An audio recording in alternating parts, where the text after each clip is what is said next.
Hello students, इस video में हम लोग एक नया चैप्टर स्टार्ट करने वाले हैं, रोटेशनल मोशन। चैप्टर का पूरा नाम है system of particles and rotational motion.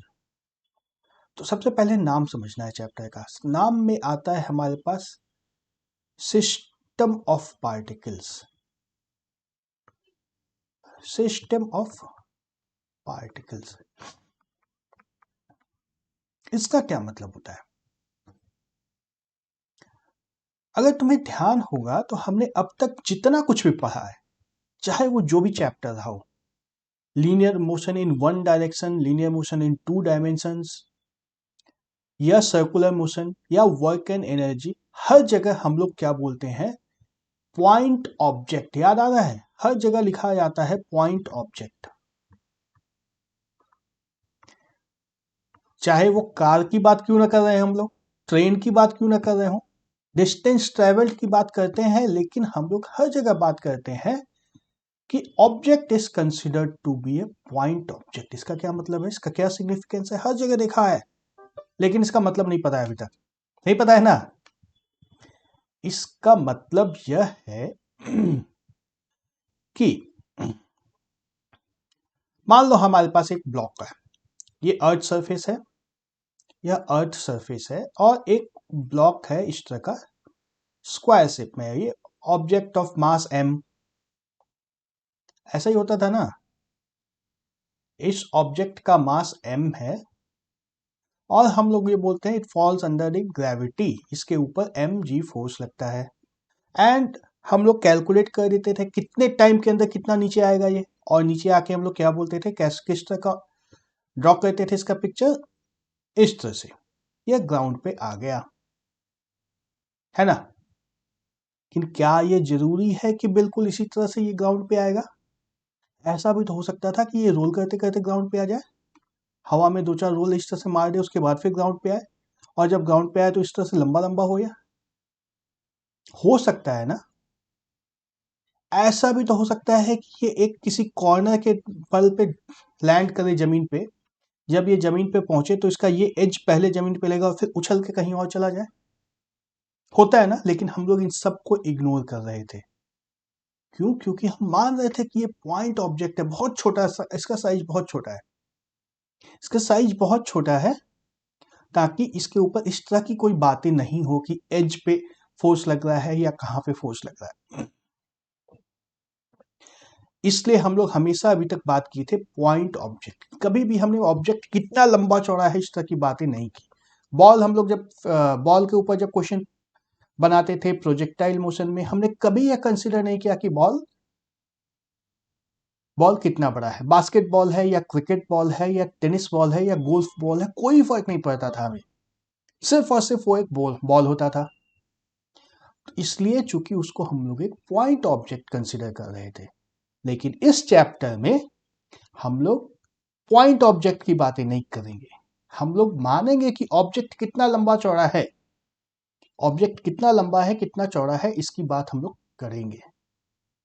जब इसकी बात हम लोग करेंगे तो यह क्वेश्चन आएगा ना कि इसके ऊपर जो mg फोर्स लग रहा है, ये कहां पे लग रहा है? ऐसा भी तो हो सकता है कि फोर्स इस कॉर्नर पे लग रहा है, या ऐसा भी हो सकता है कि फोर्स इस कॉर्नर पे लग रहा है, या ऐसा भी हो सकता है कि फोर्स बीच में लग रहा हो। सभी तरह की बातें आ जाएंगी। कितनी अलग अलग बातें आ सकती हैं अब। तो अब हम लोग बात करेंगे बिग ऑब्जेक्ट्स, रियल ऑब्जेक्ट्स के बारे में, रियल वर्ल्ड ऑब्जेक्ट्स के बारे में। रियल वर्ल्ड ऑब्जेक्ट्स, बात समझ में आ रही है? रियल वर्ल्ड ऑब्जेक्ट्स वो किसी भी शेप का हो सकता है, किसी भी साइज का हो सकता है, उस पर फोर्स किसी भी जगह पे लग सकती है। तो जब हमारा ऑब्जेक्ट का साइज जब बड़ा हो गया है, जब हमारा ऑब्जेक्ट अब बड़ा हो गया है, यह पॉइंट ऑब्जेक्ट नहीं है, it is a extended object ना, बड़ा ऑब्जेक्ट है, तो इसका मास कहां पे है? मास पूरे में सब जगह बराबर बांटा हुआ है ना? तो इसीलिए आती है बात सिस्टम ऑफ पार्टिकल्स की। ये जो हमारा ऑब्जेक्ट है, ये एक मेनी पार्टिकल्स का एक सिस्टम बनता है ना? इसके अंदर बहुत सारे ऑब्जेक्ट्स हैं, इसका सिस्टम। तो ये सिस्टम ऑफ पार्टिकल्स हो गया।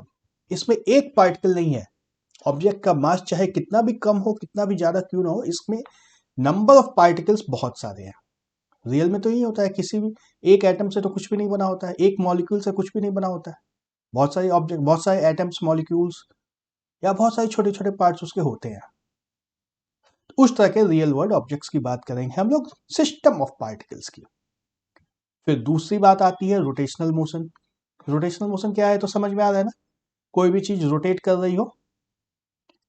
देखो पिछले बात अभी तक के डिस्कशन में हमारे पास मान लो एक कार थी कुछ इस तरीके की,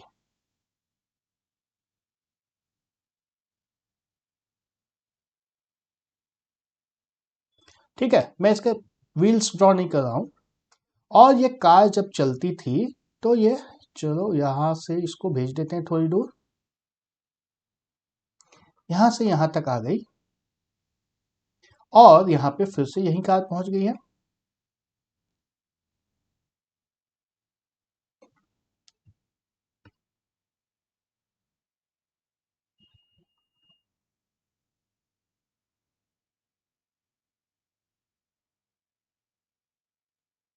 ऐसा होता था। लेकिन अब मान लो कि यहाँ पे जब कार यहाँ पहुंच रही है तो ये इस तरीके से नहीं है, ये कार थोड़ा सा घूम चुकी है, अब इस तरीके से पहुंची यहाँ पे।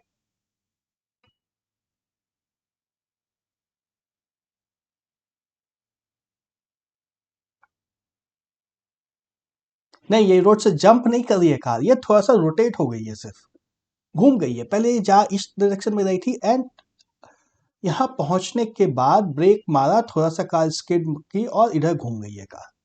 होता है ना, रेल में ऐसा होता है ना, ब्रेक मारे थोड़ा सा टर्न हो गया। कार नहीं, बाइक के साथ बहुत ज्यादा होता है। तो इस तरह के मोशन को हम लोग क्या बोलेंगे? मान लो इस कार को मैं एक लाइन की तरह अगर ड्रॉ करता हूं, ये कार यहां पर इस तरह की थी और जब यह पहुंचकर यहां पहुंची तो ये थोड़ा सा टर्न हो चुकी है, ठीक है।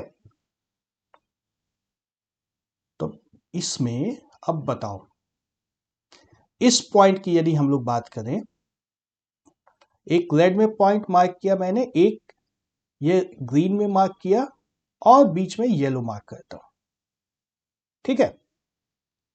तो अब बताओ येलो वाला पॉइंट कितना मूव किया है? ये यहां से यहां पहुंचा है ना। रेड पॉइंट कुछ इस तरह से रेड लाइन ड्रॉ कर देता हूं रेड के लिए मैं, कुछ इस तरह से ट्रेवल किया है और हमारा जो ग्रीन पॉइंट था यह स्ट्रेट लाइन में ट्रेवल किया इस तरीके से।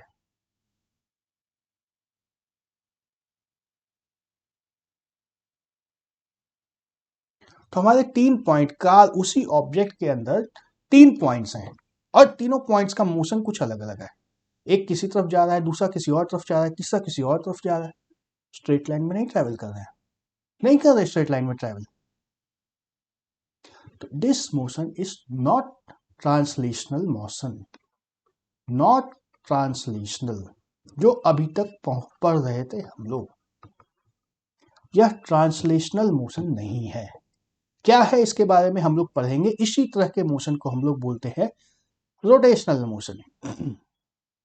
ये रोटेशनल मोशन नहीं है, पर इससे कुछ रोटेशन का आ गया ना। अब ये जो लाइन है हमारा थोड़ा सा रोटेट भी कर रहा है।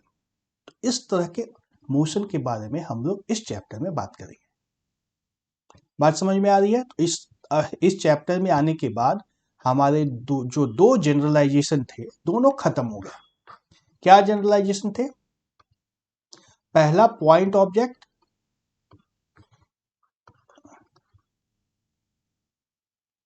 और दूसरा ट्रांसलेशनल मोशन। ट्रांसलेशनल मोशन का मतलब है कि उस ऑब्जेक्ट में जितने भी पॉइंट्स हैं, इस ऑब्जेक्ट जो कि अब हमारा एक एक्सटेंडेड ऑब्जेक्ट है, जैसे यह कार इतनी लंबी कार है, यह कार जो कि अब पॉइंट ऑब्जेक्ट नहीं है, पॉइंट ऑब्जेक्ट नहीं है तो अलग अलग पॉइंट अलग अलग डिस्टेंस या अलग अलग पाथ ट्रैवल कर सकते हैं। चाहे एक्स एक्सिस पे हो, वाई एक्सिस पे हो, जेड एक्सिस पे हो, 3 डायमेंशन में कहीं भी हो, बस बात इतना सा है कि हर एक पॉइंट का पाथ अलग अलग हो सकता है। इस पॉइंट का पाथ जो होगा वही इस पॉइंट का पाथ होना कोई जरूरी नहीं है, वहीं इस पॉइंट का पाथ होना कोई जरूरी नहीं है। उस ऑब्जेक्ट पे हम लोग जितने अलग अलग पॉइंट्स को इमेजिन कर सकते हैं उस सब का पाथ अलग अलग हो सकता है। तो यह तभी होगा जब वो पॉइंट ऑब्जेक्ट नहीं होगा, क्योंकि पॉइंट ऑब्जेक्ट अगर है तब तो एक ही पॉइंट है, उसके ऊपर दूसरा पॉइंट तो है ही नहीं, है ना। तो पॉइंट ऑब्जेक्ट नहीं होना चाहिए इसके लिए, और इस तरह का मोशन हो सकता है। तब कैसा कैसा मोशन इसमें देखना है हमें, देखते हैं कुछ कुछ। अच्छा, रोटेशनल के ऊपर जाने के पहले किसी को ऐसा तो नहीं लग रहा है कि ये भी एक रोटेशनल मोशन है, रोटेट हो रहा है। हम लोग जब बॉल को थ्रो करते हैं, प्रोजेक्टाइल मोशन, इसके बारे में सब कुछ हम लोग पढ़ चुके हैं, कुछ नया नहीं बचा है इसमें। तो ये बॉल, क्या ये रोटेशन लग रहा है? नहीं है। बॉल यहाँ पे इसका स्पीड इस डायरेक्शन में है, यहाँ पे बॉल पॉइंट ऑब्जेक्ट ही मानते थे ना हम लोग बॉल को। भले ही मैंने ड्रॉ कर दिया है बड़ा सा, लेकिन है तो यह पॉइंट ऑब्जेक्ट मानकर ही सारा काम करते थे हम लोग। ये बॉल जस का तस यहाँ से उठता है, पहले इस दिशा में जाता रहता है, फिर धीरे धीरे डायरेक्शन चेंज होता है इसका, यहाँ पे आने के बाद हॉरिजॉन्टल डायरेक्शन में जाता है, और फिर थोड़ी दूर जाने के बाद नीचे की तरफ जाता है और यहाँ नीचे पहुंच जाता है ना। बॉल जैसा था बिल्कुल उसी तरीके का यहाँ चला जाता है। हम लोग यह नहीं मानते हैं कि बॉल में स्पिन हो सकती है। बॉल स्पिन नहीं कर सकता है, बॉल रोटेट नहीं कर सकता है ना। याद आ रहा है, इन सब चीजों की बातें हम लोग नहीं करते थे। तो यह भी एक ट्रांसलेशनल मोशन है। तो अब सोचो क्या चीज ट्रांसलेशनल मोशन नहीं है, कोई एग्जाम्पल सोचो। एक तो रोटेशन, सिंपल सिंपल रोटेशन। अच्छा, एक और एग्जाम्पल ट्रांसलेशन का देख लो। ये एक ऑब्जेक्ट है, जो इस इंक्लाइंड प्लेन पे नीचे की तरफ स्लाइड कर रहा है। बहुत ही सिंपल सी चीज है, ये ट्रांसलेशन मोशन है, लीनियर मोशन है ना। इस डायरेक्शन में ऑब्जेक्ट नीचे की तरफ चला जाएगा। तो अब इसमें पॉइंट P1 जो है ये इस पाथ पे जा रहा है, और पॉइंट 2 भी इसी पाथ पे जा रहा है, और अगर कोई तीसरा point P3, P4, P5, P6, P7, P8, चाहे कितने भी पॉइंट्स ले लो, सारे के सारे इसी पाथ पे जाएंगे। डिस्टेंस ट्रेवल्ड सभी का बराबर होने वाला है, कोई फर्क नहीं होगा डिस्टेंस ट्रेवल्ड में। पॉइंट P1 जितना डिस्टेंस ट्रेवल करेगा बिल्कुल उतना ही डिस्टेंस P2 ट्रेवल करेगा, और वहीं उतना ही डिस्टेंस P3 भी ट्रेवल करेगा। लेकिन अगर यह ऑब्जेक्ट कुछ सर्कुलर होता, इस तरह का, सिलेंडर मानो या बॉल मानो, हम लोग इसको सिलेंडर मानेंगे क्योंकि बॉल के केस में थोड़ा सा ज्यादा कॉम्प्लिकेट हो जाता है। अगर एक सिलेंडर इसी तरह से इंक्लाइंड प्लेन पे नीचे की तरफ जाएगा, तब इसमें देखो अलग अलग पॉइंट का मोशन किस डायरेक्शन में होगा। P1 P1 सेंटर नहीं है, सेंटर के पास में है, यह नीचे की तरफ जाएगा, है ना। रोटेट होते होते यह नीचे की तरफ जा रहा है अभी। P2 की बात करें तो यह भी नीचे की तरफ जाएगा। लेकिन P3 की बात करो, अगर P3 जो कांटेक्ट पॉइंट है सिलेंडर का, वो किस दिशा में जाएगा, वो पीछे की तरफ जाएगा, है ना। बिल्कुल डायरेक्शन ही बदल गया, P3 के मोशन का डायरेक्शन ही बदल गया। P4 जो एक दूसरा टेंजेंशियल पॉइंट है, इसके मोशन का डायरेक्शन कुछ इधर आ गया, है ना। P4 इधर जा रहा है, P1 इधर जा रहा है, P2 किधर जा रहा है। हर एक पॉइंट को अगर हम लोग अलग अलग देखें तो हर एक पॉइंट का मोशन का डायरेक्शन अलग अलग है। पाथ की अगर बात करें, जो सेंटर होगा इस सिलेंडर का, जो भी सेंटर होगा, मान लो यहाँ पे सेंटर ड्रॉ करते हैं, तो वो तो सीधा सीधा नीचे चला जाएगा, है ना। ये सीधा सीधा नीचे आ जाएगा। P1 एक सर्कल में रोटेट करते करते नीचे आएगा, इस तरह से रोटेट करते, कुछ इस तरह से रोटेट करते करते नीचे आएगा P1, P2, P3, है ना। कोई छोटे सर्कल पे रोटेट करेगा, कोई बड़े सर्कल पे रोटेट करेगा, जो सर्कमफ्रेंस पे है वो बहुत बड़े सर्कल पे रोटेट करेगा। तब डिस्टेंस या डिस्प्लेसमेंट निकालेंगे किसी भी एक पॉइंट का। मान लो सिलेंडर यहां से स्टार्ट करके, ए से स्टार्ट करके बी तक पहुंचता है, तो डिस्टेंस और डिस्प्लेसमेंट हर एक पॉइंट का अलग अलग आएगा ना। समझ में आ रही बात? अलग अलग आएगा, अलग अलग आएगा। अभी सिर्फ इतना ही बात कर रहे हैं हम लोग, अलग अलग आएगा। P1 के का मोशन, P1 पॉइंट का मोशन जो है वह P2 से अलग है।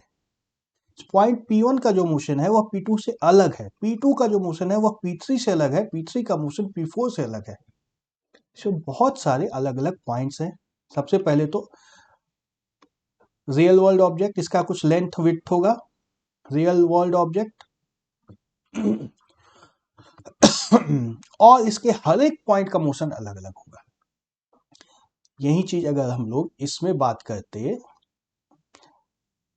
पहले डायग्राम में, यहाँ पे कोई रोटेशन नहीं है। रोटेशन नहीं है तो सभी का मोशन बिल्कुल बराबर है। सभी पॉइंट्स पे स्पीड भी बराबर आएगी, डिस्टेंस भी बराबर आएगा, एक्सेलरेशन निकालेंगे तो वह भी बराबर आएगा। लेकिन इस केस में, रोटेशन के केस में, ये सब कुछ इनवैलिड हो गया। रोटेशन में कुछ नई चीजें हो रही है। तो इस चैप्टर में इसी तरह के मोशन की हमें पढ़ना, इसी तरह के मोशन के बारे में पढ़ना है। अभी तक हमने जितने भी न्यूटन्स लॉ पढ़े थे, न्यूटन्स इक्वेशंस पढ़े थे, वर्क एनर्जी पढ़ा था, कुछ भी इसमें नहीं लगेगा। कुछ लग सकता है क्या? कुछ नहीं लग सकता है इसमें। कुछ इन सबको मॉडिफाई करके रोटेशन के लिए नया हमें डेवलप करना होगा। और कोई एग्जाम्पल, सिर्फ एक केस की तो बात नहीं करेंगे। अब एक पूरा का पूरा चैप्टर जब मैं बता रहा हूं, system of particles and rotational motion, तो सिर्फ एक एग्जाम्पल के लिए तो नहीं बता रहा हूँ। कुछ और सोच सकते हो एग्जाम्पल्स इसके, किस किस केसेस में यह लगेगा? इस वीडियो में हम लोग सिर्फ समझ रहे हैं कि इस चैप्टर में हमें पढ़ना क्या है।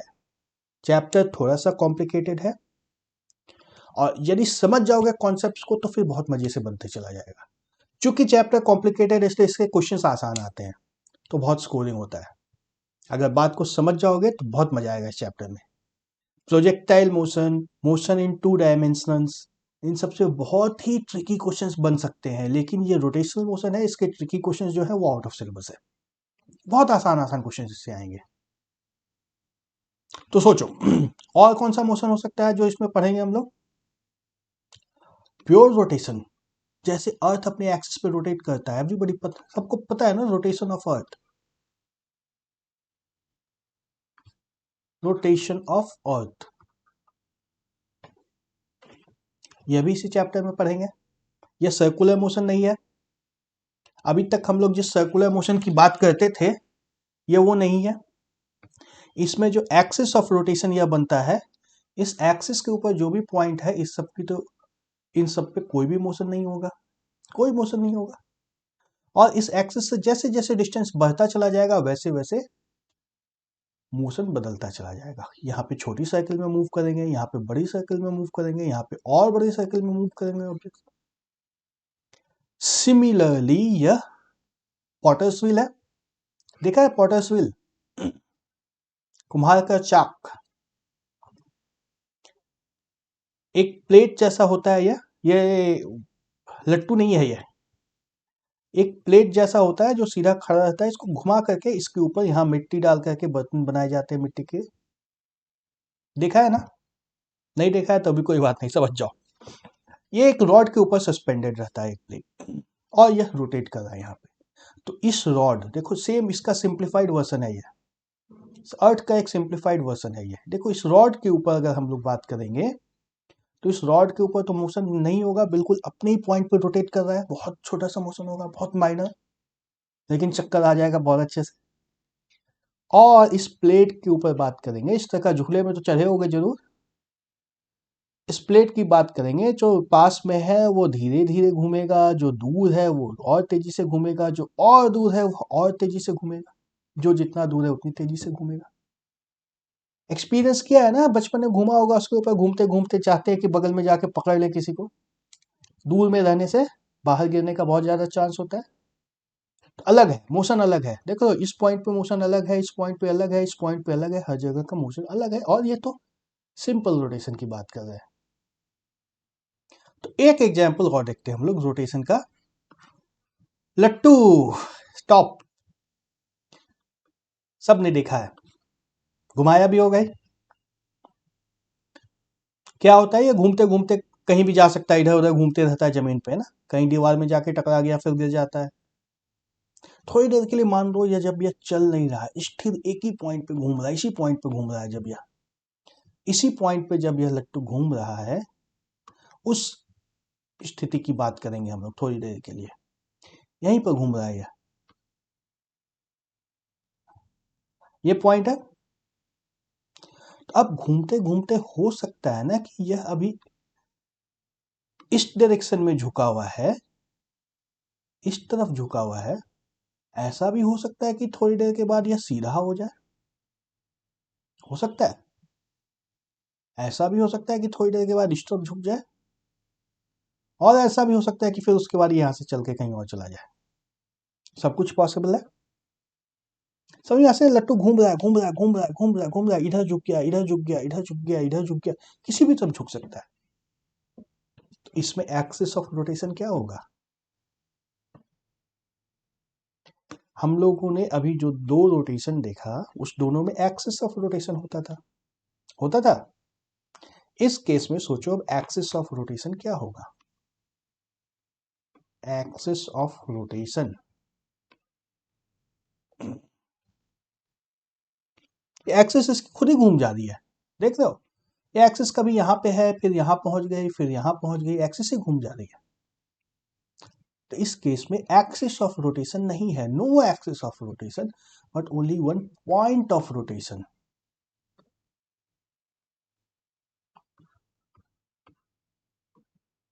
ये पॉइंट जो हमारा नीचे में था, यह पॉइंट फिक्स्ड है, ये पॉइंट फिक्स है। इस पॉइंट के ऊपर किसी भी तरफ इधर इधर कहीं भी झुक सकता है एक्सिस ऑफ रोटेशन, है ना? अलग अलग चीजें हो रही हैं। इन सब चीजों को हम लोग पढ़ेंगे इस चैप्टर में। इतने कॉम्प्लेक्स एग्जाम्पल्स नहीं पढ़ेंगे, आसान पढ़ेंगे, अभी समझ लेना है सर। और कुछ देखो तो इस चैप्टर में क्या क्या आया हमारे पास, किस तरह का मोशन आया। अच्छा कुछ और इंटरेस्टिंग एग्जांपल्स हैं हमारे पास। टेबल फैन, टेबल फैन में अगर इसको रोटेट कर दे हम लोग, है ना, चारों बगल हवा लगनी चाहिए, तो ये पंखे तो इसे रोटेट कर रहे हैं, पंखे तो रोटेट कर ही रहे हैं, लेकिन ये पूरा पंखा भी रोटेट कर जाता है इसके अराउंड,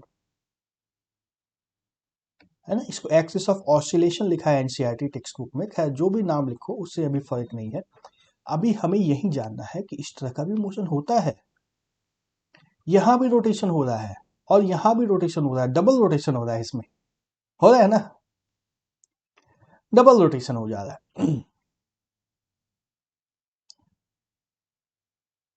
और ये मान लो एक स्टोन टाइप का कुछ है, स्टोन है, एक इरेगुलर शेप है, कुछ किसी भी तरीका, किसी भी शेप का स्टोन हो सकता है। यदि यह ऑसिलेट कर जाता है, सॉरी रोटेट करता है जेड एक्सिस के ऊपर, यह हमारी जेड एक्सिस है, इस एक्सिस के ऊपर अगर यह रोटेट करता है, तो देखो पॉइंट P1, P1 छोटी सी सर्किल में घूमेगा, C1 सर्किल में घूमेगा, P2 जिसकी डिस्टेंस एक्सिस से ज्यादा है, तो यह ज्यादा बड़े सर्कल में घूमेगा, घूमेगा। पॉइंट P3 जो कि एक्सिस पर ही है, ये तो घूमेगा ही नहीं, अपनी जगह पे ही रहेगा, मतलब घूमेगा, रोटेट होगा, बट अपनी पॉइंट पे ही स्थिर है, इसका डिस्प्लेसमेंट कुछ भी नहीं होगा, नहीं होगा ना। तो इस तरह का जनरल केस के बारे में हम लोग अब पढ़ेंगे इस चैप्टर में। एक rigid body, this is a rigid body, general rigid body जिसको बोलते हैं रिजिड बॉडी। अब रिजिड बॉडी क्या होता है, एक नया नाम आ गया। हमने अभी तक बात किया कि इस ऑब्जेक्ट की लंबाई चौड़ाई कुछ होगी, अब हम लोग कह रहे हैं कि यह एक रिजिड बॉडी है। रिजिड बॉडी का मतलब, रिजिड बॉडी का मतलब इसका शेप फिक्स है, साइज फिक्स है, shape and size is fixed. ऐसा ही होता है ना स्टोन।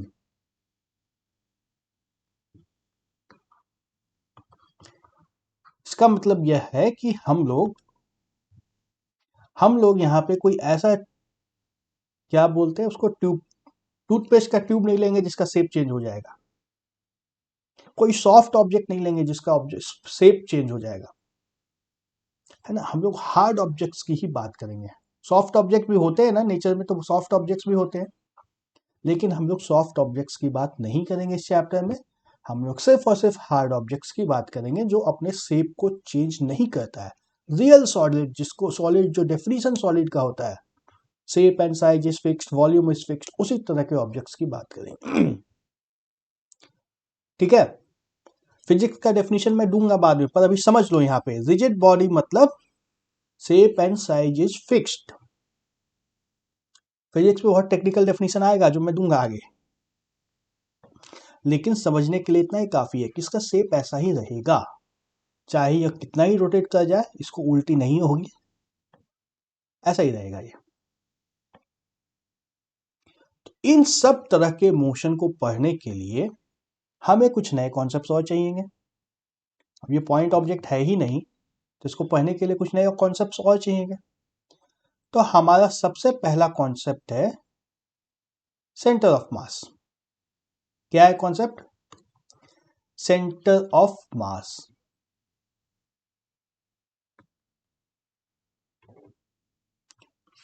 दिख रहा है ना, पिक्चर दिख रहा है।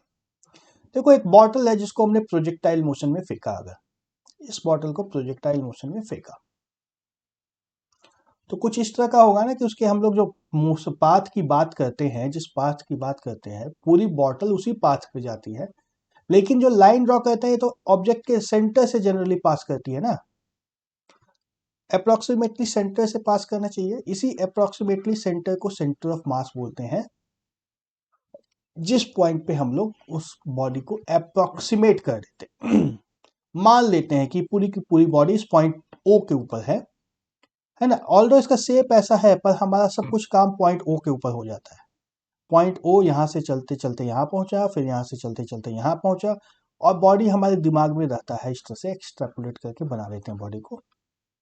लेकिन जब एक्चुअली हम लोग करते हैं तो क्या होता है कि ये बेंड भी हो जाता है। यहाँ पे होता है ना, बॉटल को अगर फेंकेंगे, पेन को अगर मैं फेंकूंगा तो घूमते घूमते जाएगी पेन, ऐसे सीधी तो नहीं जाएगी ना, घूमते घूमते जाएगी।